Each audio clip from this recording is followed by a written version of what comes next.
Olá, pessoal. Vamos dar continuidade à resolução das questões do ENAD, né? Nós temos aí uma semana dedicada às disciplinas de métodos quantitativos. Eu sou a professora Eliana Quintini e vou resolver algumas questões de econometria. O que eu pude perceber na revisão dessas revisões? Algumas delas são mais diretas, tá? Envolve apenas um tema em econometria e são mais rápidas de resolver, vamos dizer assim, né? Apesar de que não há teoria econométrica que seja tão elementar, né? A gente tem que ter, sim, algum grau de dedicação à parte conceitual, mas eu pude perceber que são questões que a gente consegue especificar apenas uma discussão teórica, vamos dizer assim, certo? Outras questões envolvem mais de uma discussão teórica e são um pouco mais complexas por causa disso.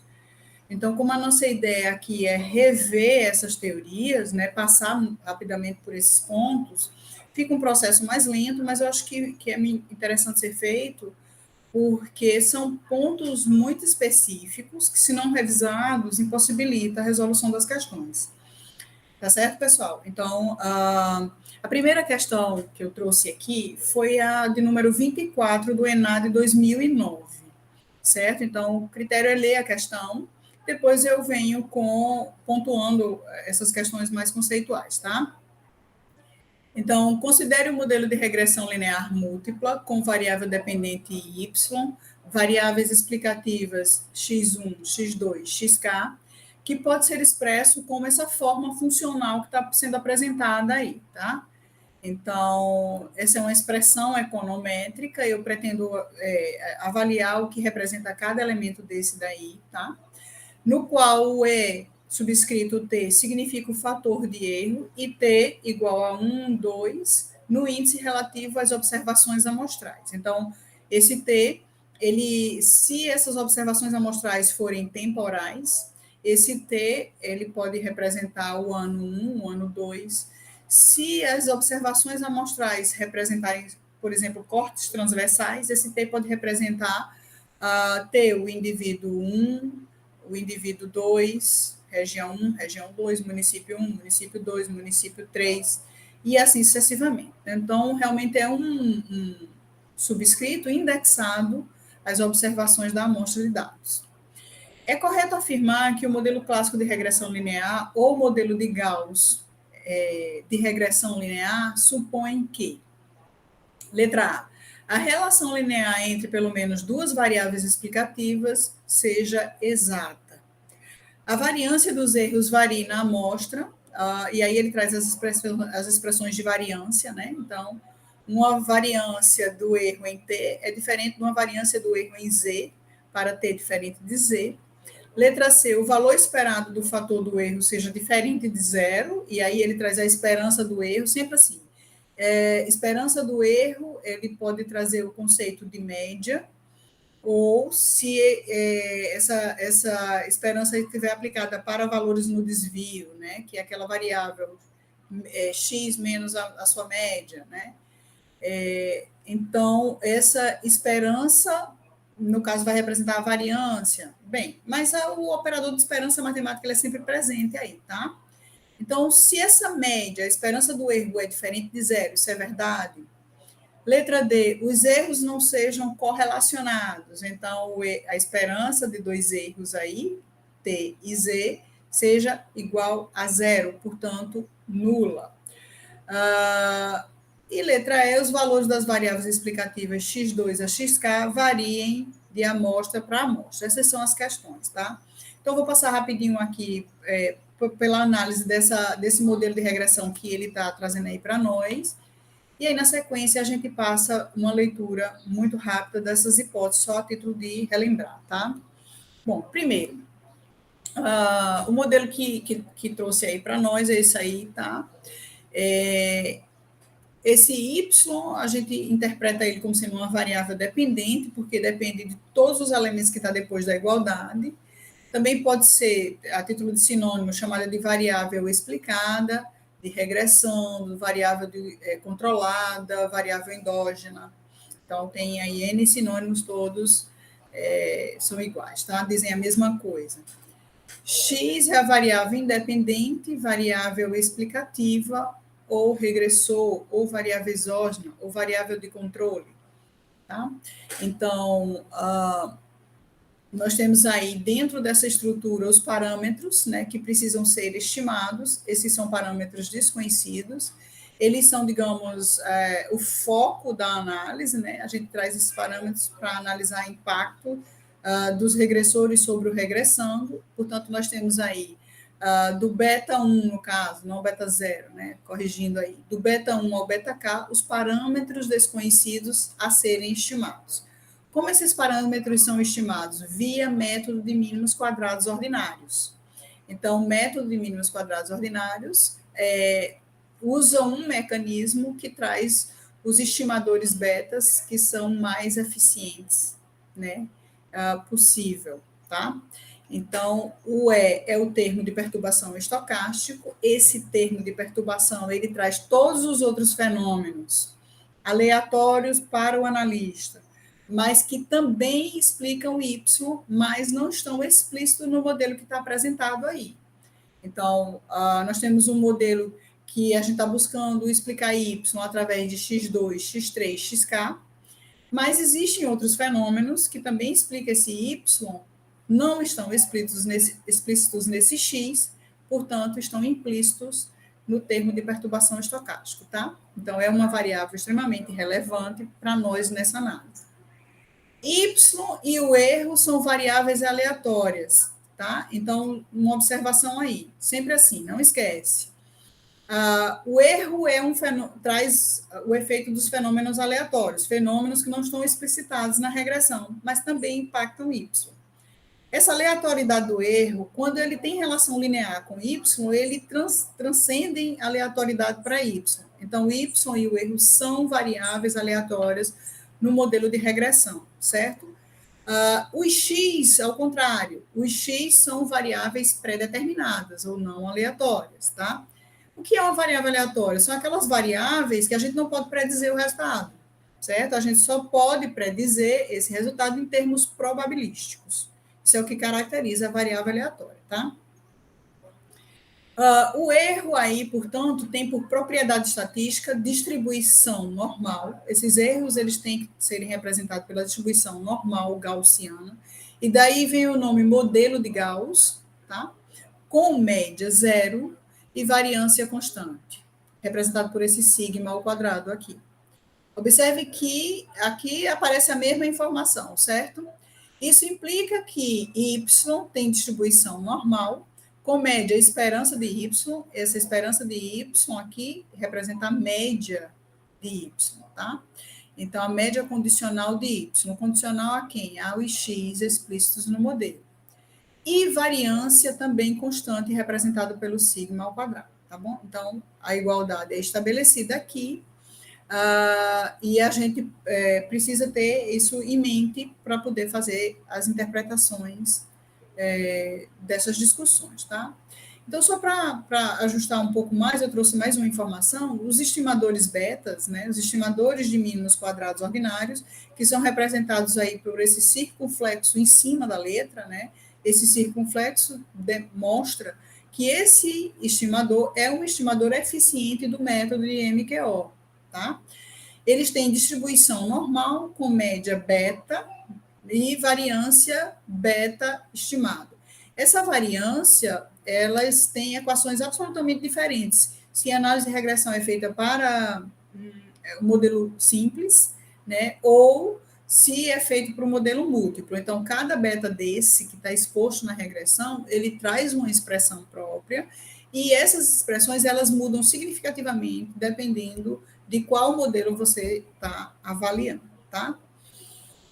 Bom, pessoal, então, resumidamente, Y ele traz um efeito que vem da amostra, ou seja, de todos os elementos que está aqui, ó, depois da igualdade entre beta 1, beta K, XK, esses são um efeito que vai ser estimado pela amostra de dados, certo? Digamos, o efeito condicional à amostra, e ele traz um efeito que vem do erro, certo? Que é o efeito incondicional, tá? é um efeito fora da amostra, é um fenômeno aleatório que também impacta isso. Portanto, ele tem duas fontes de efeito que devem ser consideradas. Isso a gente precisa ter em mente, porque em outras questões essa informação é cobrada, tá certo? Então, não nos esqueçamos disso. Resumidamente, como é que a gente pode enxergar isso, digamos, no locus geométrico? Então, eu trouxe aí um plano tridimensional, certo? Onde eu estou evoluindo aqui, ó, nesse eixo, um valor de x, apenas um valor de x, senão o plano ele não podia ser representado por uma tridimensão como essa, tá? Mas eu trouxe aqui um valor de x, que ele está explícito nesse eixo aqui, certo? Os valores, digamos, de x, certo? Fixei um valor de x aqui e analisei a resposta em y nesse eixo aqui, ó, tá certo? Então, fixei x e analisei a distribuição de valores de y. Então, eu tenho aqui uma amostra de x. Se eu mudar a amostra de x para uma segunda a informação, eu fixo nessa segunda amostra e analiso a distribuição dos valores de y, certo? Então, basicamente, eu vou ter para cada x vários valores de y, se nós cruzarmos dessa maneira aqui, tá certo, pessoal? Então, nesse eixo vertical, que vocês estão vendo aí, f de x, isso representa a probabilidade de ocorrência de um y dado um x.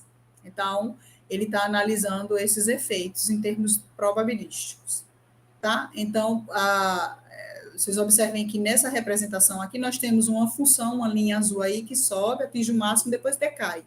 Essa é a representação da distribuição de probabilidade normal gaussiana, tá certo? Então, essa normal gaussiana, ela traz o efeito de simetria. E essa é uma propriedade extremamente requerida para a discussão do modelo clássico. O que é isso? O que essa regressão faz? O que essa regressão quer? Ela quer estimar um valor médio de y, representado por essa linha azul aqui, ó.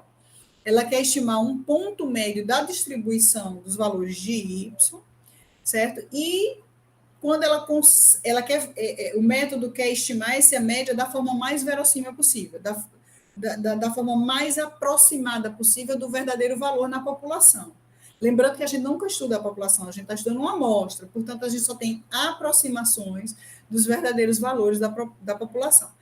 E nesse processo de aproximação, a gente erra em alguma medida, tá certo? Então, considerando que nós estamos nesse ponto médio, todos os valores de y à esquerda dessa média e à direita dessa média são ruídos, são erros.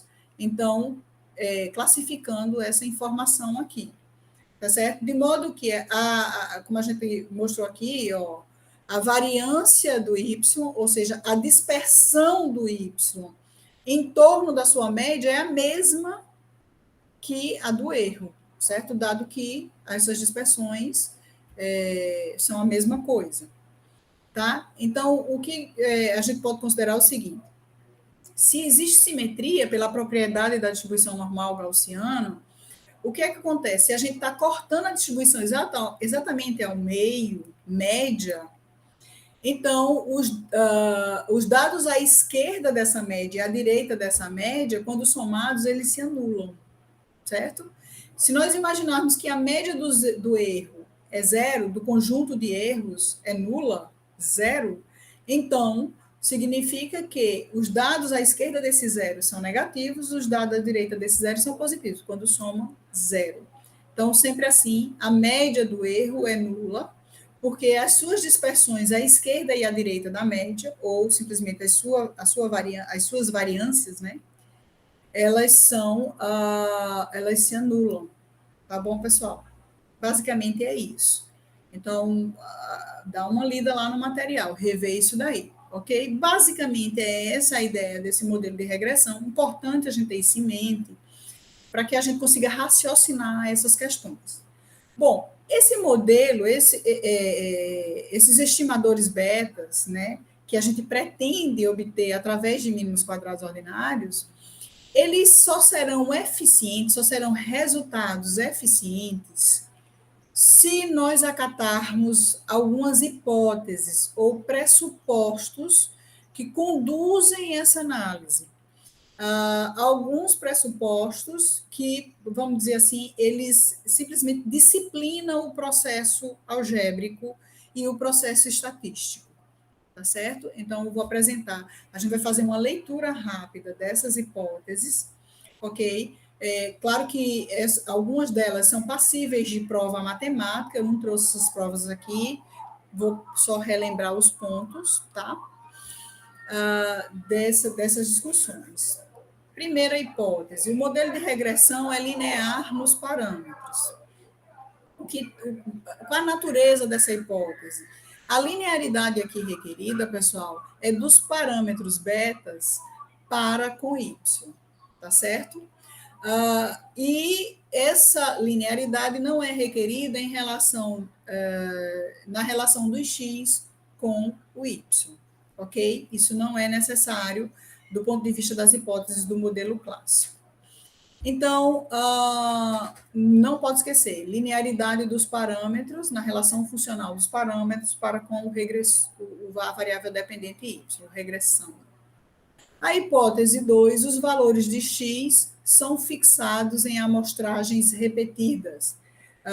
Sim, a gente fixa um x e analisa a distribuição de valores de y, certo? Então, são fixados em amostragens repetidas.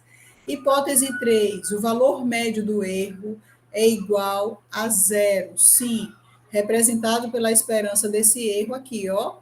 Ok? Então, isso aqui, a média do erro é nula. Ok, por conta da propriedade da simetria. A hipótese 4, a variância do erro é constante. É o que a gente acabou de mostrar no slide anterior. Nós temos uma distribuição de probabilidade que, se nós estivermos respeitando a distribuição normal, então, a dispersão dos erros à esquerda da média e à direita da média, sim, vai ser exatamente igual para cada x fixo, tá? Hipótese 5, a ausência de correlação entre dois erros. Então, se a gente tiver, por exemplo, no estudo de uma amostra de tempo, ou seja, que as variáveis elas se comportam, elas são analisadas em relação ao tempo, então, o que nós estamos interpretando aí dessa hipótese é que um erro no tempo 1 não pode estar correlacionado com um erro no tempo t-1, ou com um erro no tempo t-2, certo? Então, com erros em tempo distintos no tempo. Por quê? Na prática, assim, para a gente conseguir entender isso, lembrar disso mais rapidamente, o que a gente quer com a regressão? Analisar o impacto parcial dessas relações em Y. Então, por exemplo, o beta 1 aqui, quando estimado, ele vai medir o valor autônomo de Y em relação ao X. Então, quando esses X forem nulos, beta 1 define o valor autônomo de Y. Tá certo? Esses betas angulares aqui, beta 2, beta 3, beta K, estão medindo, respectivamente, o impacto marginal de cada x sobre y. Então, a variação marginal de x2 vai provocar um impacto medido por beta 2 em y, certo? Mas esse é o impacto parcial de x2. Aí daí a gente analisa num segundo momento o impacto parcial de x3 e depois o impacto parcial de xk, certo? Então, nós também queremos o impacto parcial do erro sobre y. E esse impacto parcial, ele é medido pelo erro idiosincrático, que é o erro que é gerado no próprio tempo de y. Y em t, o erro em t, certo? Então, é o erro idiosincrático que nós queremos medir parcialmente sobre o y contemporâneo a esse erro. Ok? Portanto, se esse erro em t tiver correlacionado no tempo, por exemplo, com outro erro, vai haver uma sobreposição de efeitos sobre y. Certo? Essa sobreposição de efeito pode comprometer a eficiência dos resultados. Portanto, a ausência de correlação serial entre os erros. ou mesmo correlação espacial. Essa hipótese também se estende a uma análise de corte transversal, pessoal. A hipótese 6 diz que não deve haver correlação entre o erro e o x, a ausência de correlação entre o erro e o x. Então, eles não podem estar se relacionando linearmente esse erro com nenhum desses x. Pela mesma razão, para não haver sobreposição de efeitos em y, tá? Então, você veja que eu estou argumentando aqui COV, essa é covariância entre o x e o erro tem que ser nula. Covariância entre dois erros tem que ser nula, tá, pessoal? Hipótese 7. O número de observações N deve ser maior do que o número de parâmetros a serem estimados. Sim, então se você pretende fazer uma regressão envolvendo várias variáveis X, para aumentar o poder de explicação que vem da amostra, você tem que estar atento a ter um tamanho de amostra que seja estatisticamente significativo, ou seja, que você tenha graus de liberdade. O que são os graus de liberdade? É o número de observações amostrais que estão livres de estimação de parâmetros, tá certo? Então, nós estamos numa análise que é dita paramétrica, e a característica das análises paramétricas é estimar parâmetros, tá? E analisar essas estimativas. Então, os graus de liberdade, ele traz essa necessidade de nós termos uma atenção com o tamanho da amostra. É claro que quanto maior a amostra, melhor serão os nossos resultados, porque nós teremos mais graus de liberdade, tá? Então, nesse caso, se não respeitarmos essa hipótese, a gente pode comprometer todos os resultados ou mesmo não obter resultado algum, tá? Hipótese 8, variabilidade nos valores de X. Então, nós temos uma amostra de dados de Y e de X, e essa amostra de dados, a gente não pode ter, por exemplo, dados replicados, valores de X que se replicam indefinidamente, mesmo valor para X. Isso compromete o mecanismo algébrico do modelo clássico, do método de mínimas quadrados ordinários. Se nós tivermos x igual a zero, x iguais a zero repetidas vezes, a mesma coisa, ou seja, x tem que variar, ele tem que assumir valores distintos no tempo ou no espaço. De modo que a variância de x tem que ser diferente de zero. Ok, pessoal? Hipótese 9, a ausência de tendência de especificação do modelo. Essa tendência de especificação do modelo representa o erro de especificação. A gente pode errar por algumas razões. A gente pode errar na forma funcional.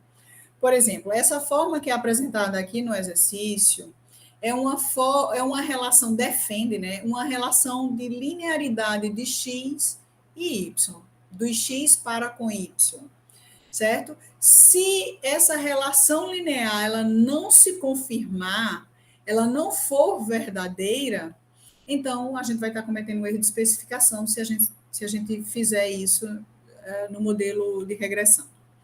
A gente pode incluir variáveis x que não explicam y. Essa é outra forma de erro de especificação. A gente pode errar na medida desse x. Então, você pode se deparar com um x que ele foi medido de forma equivocada. Então, esse também é outra forma de erro de especificação. Então, a gente pode errar dessa forma e também violar, portanto, essa hipótese 9 que é requerida, tá? Para a eficiência dos estimadores. E, por fim, a hipótese 10, que preza pela ausência de correlação linear perfeita entre os regressores da equação do modelo. Portanto, não pode ter covariância entre dois x distintos. Essa covariância, o ideal é que ela seja nula. Então, x2, por exemplo, não pode estar correlacionado com x3. Se tiver, nós estamos num contexto de colinearidade. Se X2 estiver correlacionado com X3 e com XK, então nós estamos num contexto de multicolinearidade. A questão aqui, isso é um problema da amostra de dados, de X, certo? E aí, o que acontece? No mundo econômico, você exigir que tenhamos zero covariância entre essas grandezas é muito difícil, tá certo? Na prática, sempre vai existir algum grau de correlação. A probabilidade disso existir é muito grande. Não estou afirmando que existe para todas as variáveis, mas a probabilidade de acontecer é muito grande, certo? Por exemplo, se a taxa de investimento oscilar, variar, isso vai impactar a produção industrial, vamos pensar dessa maneira. Oscilação da taxa de juros de mercado impacta os investimentos privados, que impacta a produção, que impacta o nível de emprego, que impacta a renda, a formação de renda das famílias. Então, nós temos aí um efeito que, sim, esses fenômenos estão o tempo todo covariados, né? E aí fica impossível a gente exigir que não exista essa relação, né? Mas o que se pretende aqui é que essa relação ela não seja perfeita, certo? Existe algum grau, mas dentro de uma medida aceitável, tá? A colinearidade perfeita faz com que nós não consigamos estimar, obter as estimativas desses parâmetros betas, pelo processo matemático mesmo, tá? Ele compromete o processo matemático. Então, são essas as 10 hipóteses que regem, vamos dizer assim, o modelo clássico de regressão linear para a obtenção, através de mínimos quadrados ordinários, dos melhores estimadores lineares não viesados. Ok? E agora sim a gente pode ler as alternativas, tá? Veja como é direto a conclusão, como a conclusão é direta, né? Então, letra A relação linear entre pelo menos duas variáveis explicativas seja exata. Isso é correto afirmar? Bom, pela hipótese 10, não, né? Então, a questão teve a preocupação de botar a relação exata, perfeita. Pela hipótese 10, essa relação exata não é admitida, portanto, a alternativa A não é uma opção, ok? Alternativa B, a variância dos erros varia na amostra. Bom, pessoal, a variância de um erro seja diferente da variância do outro erro quando T é diferente de Z. Pela hipótese 4, a variância do erro tem que ser constante. Portanto, a hipótese B não está correta, certo? Não pode haver diferença nas variâncias. Letra C, o valor esperado do fator do erro seja diferente de zero, ou seja, a média do erro seja diferente de zero. Bom, pela hipótese 3, o valor médio do erro é igual a zero. Tem que ser igual a zero, pela propriedade da simetria que a gente mostrou na figura do quadro anterior, tá certo? A alternativa C também está errada. A alternativa D, os erros não sejam correlacionados. Portanto, a esperança de dois erros distintos, aqui, T e Z, seja nula. Verdade, né? Então, é uma derivação direta da hipótese 5. Não pode haver covariância entre dois erros. Então, a alternativa D aqui é a alternativa correta, tá? Vamos ler a alternativa E. Os valores das variáveis explicativas X variem de amostra para amostra. Não, também está errado. A gente viu aqui, ó, que os valores de X são fixados em amostragens repetidas. Fixa uma amostra de X e analisa a distribuição de valores de Y. Ok, pessoal? Então, resposta direta, tranquilo, letra D. Eu quero que vocês observem que seria muito difícil dar uma resposta consciente se vocês não tivessem em mente essas hipóteses do modelo clássico, tá certo? Então, é necessário revisão desse material para deixar a cabeça fresca para raciocinar essas alternativas. Ok, pessoal? Então, as hipóteses do modelo clássico de regressão linear, aí já envolve qualquer tamanho da amostra, tanto amostras pequenas como amostras assintóticas, são representadas por essas hipóteses, ou pressupostos, né, do modelo clássico de regressão linear. Ok? Bem, então, vamos avançar para a próxima questão, certo? A próxima questão não é tão direta assim. Eu achei que essa questão aqui ela foi mais fácil, porque não havia análise implícita em nenhuma alternativa. Né? É o que é. A alternativa é sim, é ou não é. Nessa próxima questão, por que eu vejo um certo grau de complexidade? Para a gente estimar aqueles estimadores betas, aqueles parâmetros betas, a gente pode fazer isso por álgebra linear, como a gente mostrou aquela regressão lá, ou a gente pode fazer por álgebra matricial. No final das contas, a álgebra matricial, quem tem o domínio da teoria de matrizes, ela se torna até mais fácil e mais rápida. O problema é que você fazer uma prova dessa, você tem que estar muito familiarizado com a teoria matricial, porque passa por uma série de propriedades, uma série de critérios que nós temos que trazer lá da matemática para conseguir responder, certo? O método econométrico.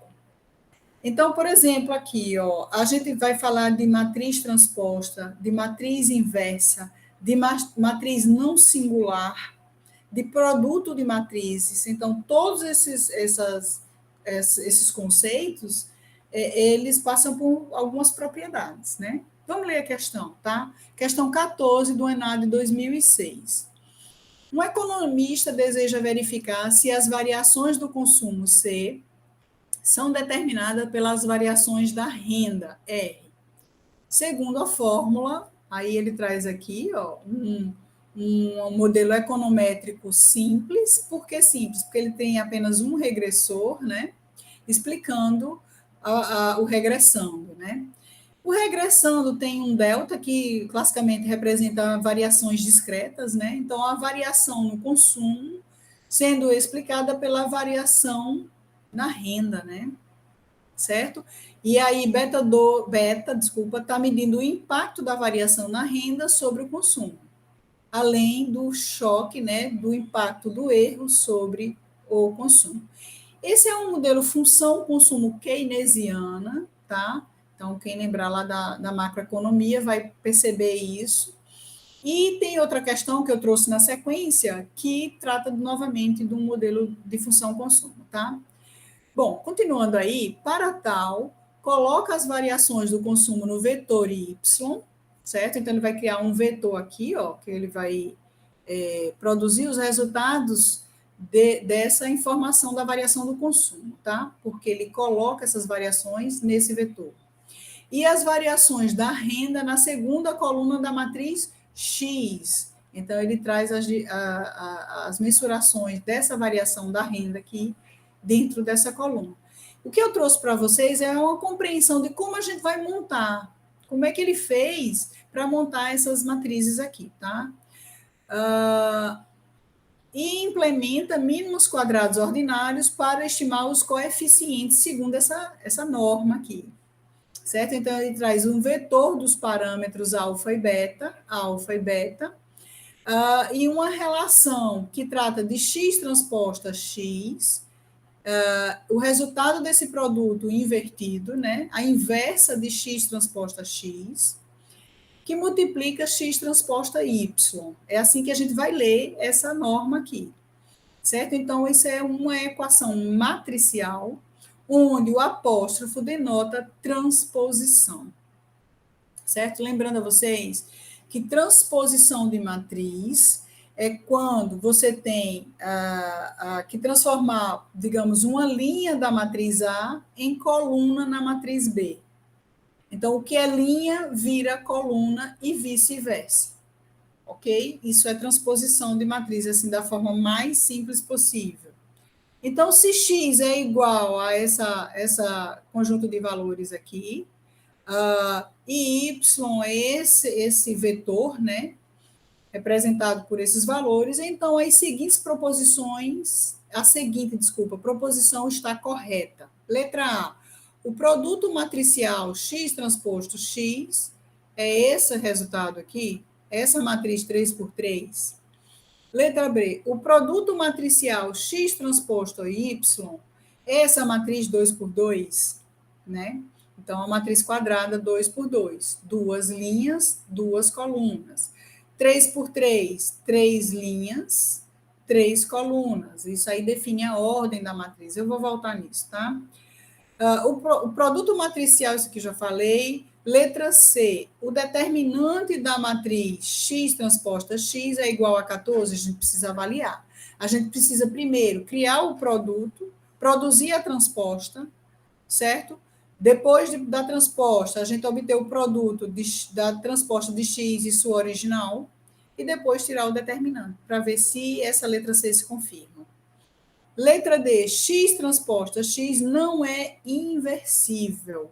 Então, o critério para a gente avaliar se uma matriz é inversível ou não, para poder concluir isso daqui, tá? Letra E, dadas as dimensões de x transposta e y, o produto de x transposto y, né, o resultado desse produto, não é um produto matricial possível. Esse produto não é possível. Então, a gente precisa avaliar isso daí. Então, vocês percebam que não tem como vocês responderem essa questão sem testar cada uma, tá certo? Então, foi isso que eu fiz, tá, pessoal? Primeiro, eu quero só mostrar o seguinte, como é que a gente monta um sistema matricial a partir de uma relação de equações simultâneas por álgebra linear. Então, eu tive essa preocupação aqui. Eu trouxe aqui 3 equações por álgebra linear, por exemplo. Se nós estivermos estudando uma amostra de dados de 3 observações, como é o caso aqui, ó, só de olhar, por saber a ordem dessa matriz, essa matriz tem uma ordem n por k, n, o número de linhas, representa o número de observações da amostra. Então, ele tem 3 linhas aqui, ele vai ter 3 observações de x.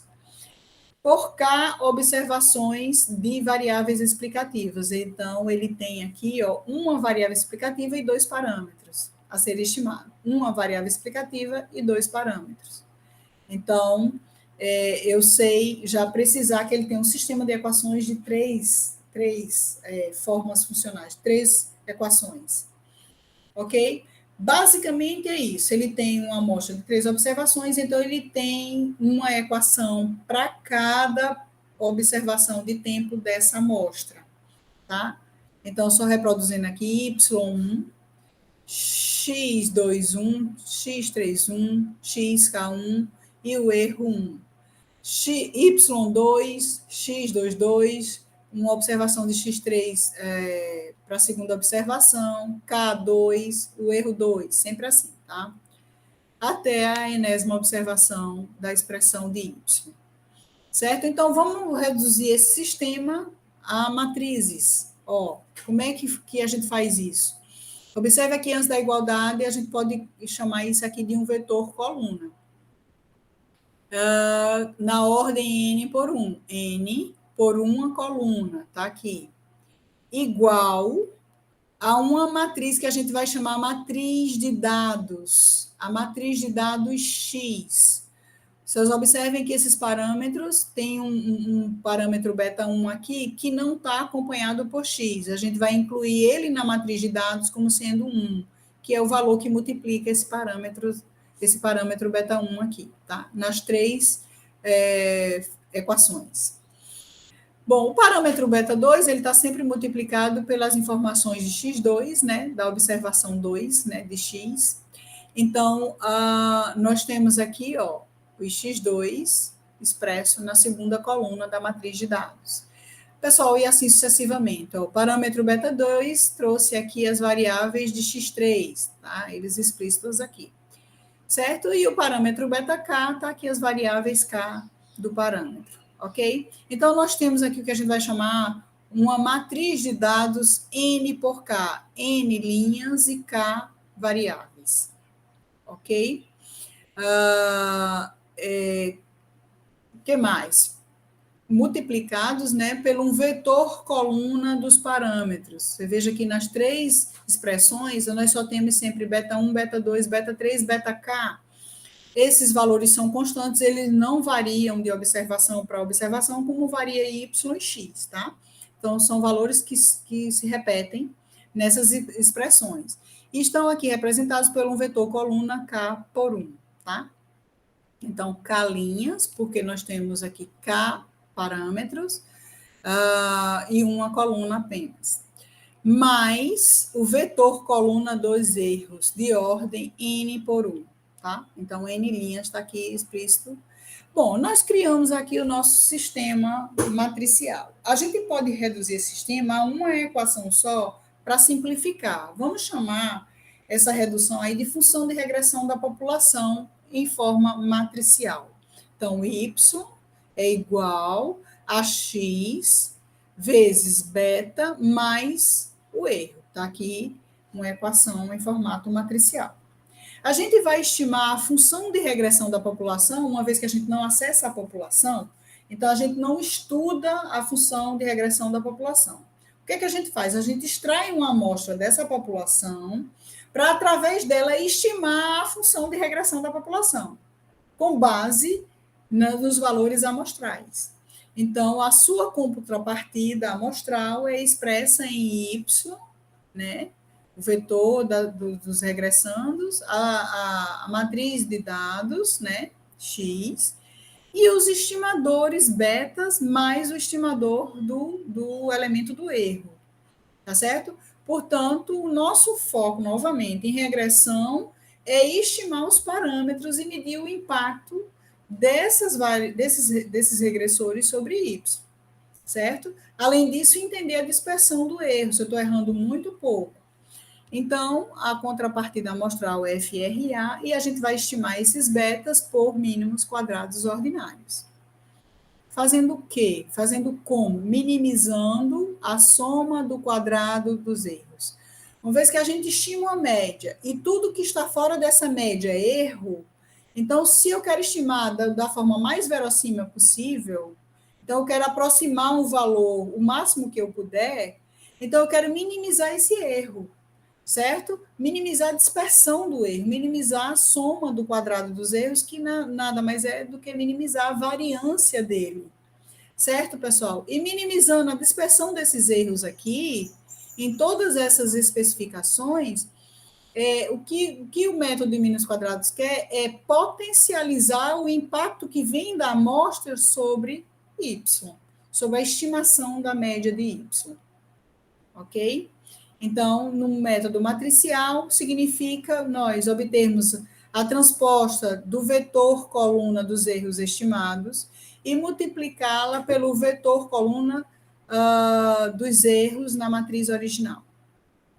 Tá certo?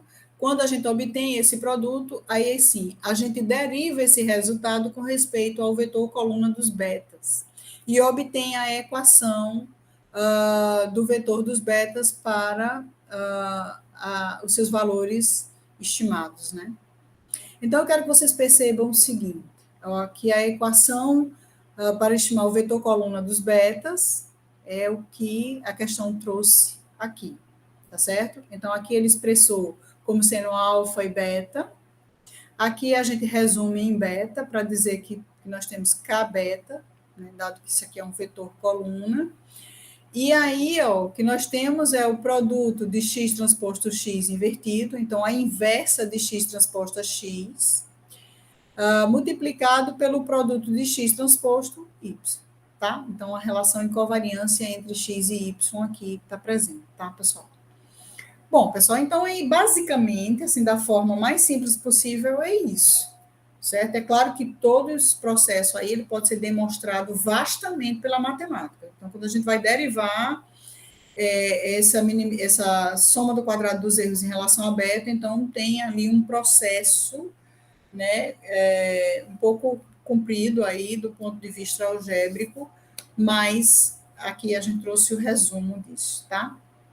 Bom, então, agora a gente pode partir para resolver essas alternativas.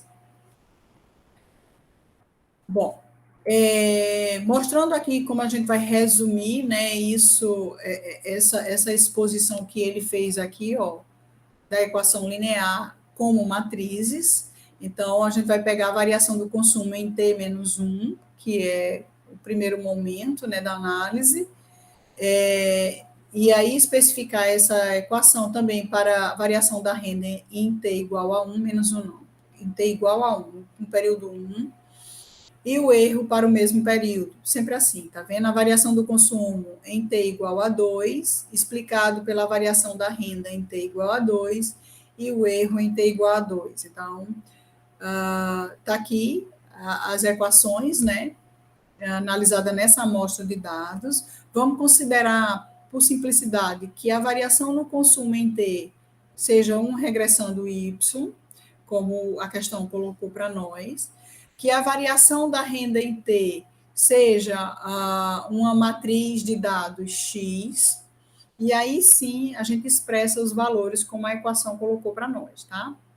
Então, isso aqui foi bem interpretado, o que significa...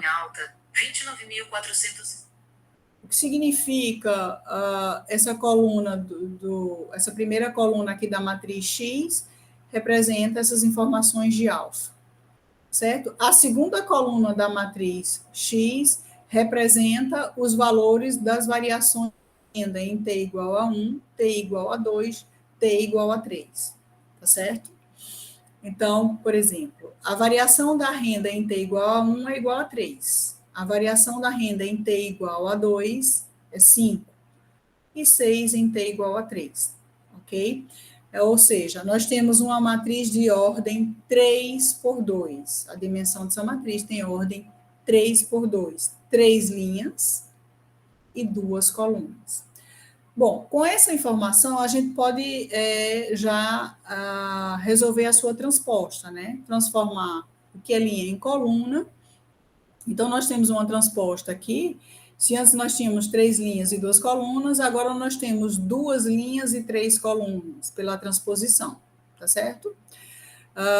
E a gente trouxe aqui a matriz, o vetor coluna dos regressandos, né? Que tem ordem 3 por 1, 3 linhas e apenas uma coluna. A ordem dessas matrizes são importantes, tá?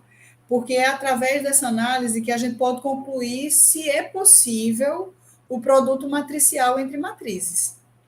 Como a gente vai fazer isso? Ó, por exemplo, a primeira alternativa diz o seguinte: o produto matricial de X transposto X é esse resultado, a gente precisa produzir essa análise. Então, foi o que foi feito aqui, ó, X transposto X.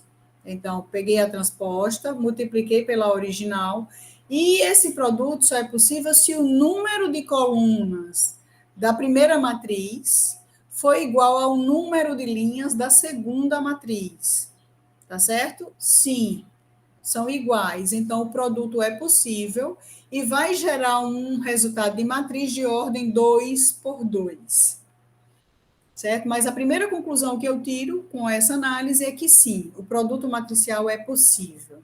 Tá? Como é que a gente vai obter esse produto matricial? Ó, multiplicando os elementos da primeira linha, da primeira matriz, com os elementos da primeira coluna da segunda matriz. Os elementos da primeira linha da primeira matriz com os elementos da segunda coluna da segunda matriz. E assim sucessivamente. Ó. Os elementos da segunda linha da primeira matriz com os elementos da primeira coluna da segunda matriz. Os elementos da segunda linha da primeira matriz com os elementos da segunda coluna da segunda matriz. Então, quem está familiarizado aí com essa questão matemática é direto. É simples. Bom, mas para quem não está, eu vou só repetir aqui, ó, como é que é feito. 1 vezes 1 é igual a 1. Mais 1 vezes 1 é igual a 1.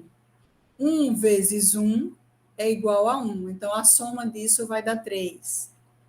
Certo? Então, aqui, ó, vamos lá, vamos ver como é que foi produzido isso daqui. 1 vezes 3, 3. 1 vezes 5, 5. 1 vezes 6, 6. Vamos lá, só mais esse aqui, ó. 3 vezes 1, 3. 5 vezes 1, 5. 6 vezes 1, 6. Tá certo, pessoal? Portanto, a gente criou aqui a matriz 2 por 2. Resolvendo essas somas, o que sobra do produto entre x transposto x é essa matrizinha aqui, 2 por 2. Ou seja, a alternativa A está errada, tá certo? Então, esquece. Não marca isso daí. Bom, então, como a gente já tem a matriz, essa matriz x transposto x, e tem outros quesitos que tratam dela, por exemplo, o quesito C e D, a gente já tem condição de responder isso aqui direto. Primeiro, é uma matriz inversível? Aí a gente vai analisar a questão do determinante dessa matriz. Essa matriz aqui, para ser inversível, ela tem que ser uma matriz não singular. O que caracteriza uma matriz não singular? São aquelas matrizes cujos determinantes, os determinantes são diferentes de zero, certo? A matriz singular é aquela matriz que o determinante dela é nulo, tá? E aí ela não vai admitir inversa de matriz. Nesse caso, vamos tirar aqui o determinante, fazendo aqui uma relação direta, ó, da diagonal principal, a multiplicação da diagonal principal, menos a multiplicação da diagonal secundária. Quando a gente faz isso, então a gente encontra que o determinante de x transposto x é igual a 14. Tá certo? Bom, diferente de zero, portanto, a matriz x transposta x é uma matriz não singular e, portanto, admite inversa. Logo, a alternativa de x transposto x não é inversível, é uma alternativa errada. É sim inversível, tá? E aí, direto, o determinante da matriz é sim igual a 14, portanto, a alternativa C está correta. Ok, pessoal? Vamos testar aqui a alternativa E. Dadas as dimensões de x transposto e y, o produto x transposto y não é um produto matricial possível. Então, vamos gerar aí a matriz e testar o determinante dela também, né? Então, trouxe aqui, ó, x transposta, que multiplica o vetor de y. O número de colunas é igual ao número de linhas. O número de colunas de x transposto é igual ao número de linhas do vetor y? Sim, é igual. Portanto, o produto matricial é sim possível e vai resultar uma matriz 2 por 1, certo? Que é o resultado dessa relação da ordem da matriz. 2 aqui por 1, tá? Então, a alternativa é uma alternativa errada. É possível, sim, o produto matricial de x transposto y. Então, assim, novamente, necessário uma recapitulação aí dessas discussões, tanto do ponto de vista econométrico, quanto do ponto de vista matemático, certo, pessoal? Bem, na sequência, eu tenho pretensão de analisar uma questão que ela é também um pouco mais complexa, né? Por quê? Porque ela traz vários temas dentro da discussão econométrica, certo? Essa análise a gente vai fazer na próxima quinta-feira, porque é uma análise um pouco mais ampla do que essas questões que a gente apresentou aqui hoje. Basicamente, nós vamos tratar aqui, ó, da questão 36 do ENAD 2006, certo? Então, eu quero antecipar para vocês aqui, quem tiver um tempinho e já quiser avaliar isso daí, a questão, ela traz também a função consumo keynesiana anterior, certo? E ela traz uma saída do pacote estatístico. Não informou qual foi o pacote estatístico, mas ela já tem o resultado de uma regressão aqui, ó, toda especificada, né? Então, nós temos aqui, ó, os coeficientes alfa e beta estão estimados, certo? Ele faz uma análise de A, B, C, da significância estatística desses coeficientes, e essa análise de significância estatística é feita através de teste de hipótese, né? Eu trago umas análises alternativas que facilitam um pouco, mas a gente tem que passar pela teoria de teste de hipótese. Então, eu tenho que apresentar isso daí para que vocês relembrem como é que vocês vão analisar essa significância desses parâmetros alfa e beta, certo? E conseguir responder às alternativas A, B e C. Ele traz também uma análise de ajustamento da regressão, é outra discussão. Também faz parte da inferência estatística, mas é uma outra análise que nós teremos que fazer. Então, a gente vai ter que estudar o que é o R quadrado, como é que a gente calcula esse R quadrado, qual a natureza desse coeficiente, para concluir o ajuste da regressão, tá? Então, eu trago essa parte conceitual também. Isso para responder a alternativa E, certo? E aí ele também faz, na alternativa D, uma análise da estatística Derby-Watson, tá? E ele informa aqui a estimativa dessa estatística. E aí, novamente, Derby-Watson é outra discussão, tá? Derby-Watson visa analisar a autocorrelação entre os erros, entre dois erros distintos, que foi aquela hipótese que a gente viu na apresentação lá das hipóteses. A gente sabe que não pode haver relação entre dois erros distintos. E Derby-Watson avalia se essa relação existe ou não, tá certo? Então, é uma análise de violação de pressuposto, né? E aí a gente precisa trazer essa discussão, a natureza dessa discussão e as consequências disso para o processo de mínimos quadrados ordinários. Então, é uma questão ampla, né? Que a gente vai resolver, que a gente vai superar. Eu trago aí algumas discussões dentro de uma única questão, certo, pessoal? Eu trago isso na quinta-feira. Se tiver mais tempo, a gente tenta resolver, avançar em outras questões, tá?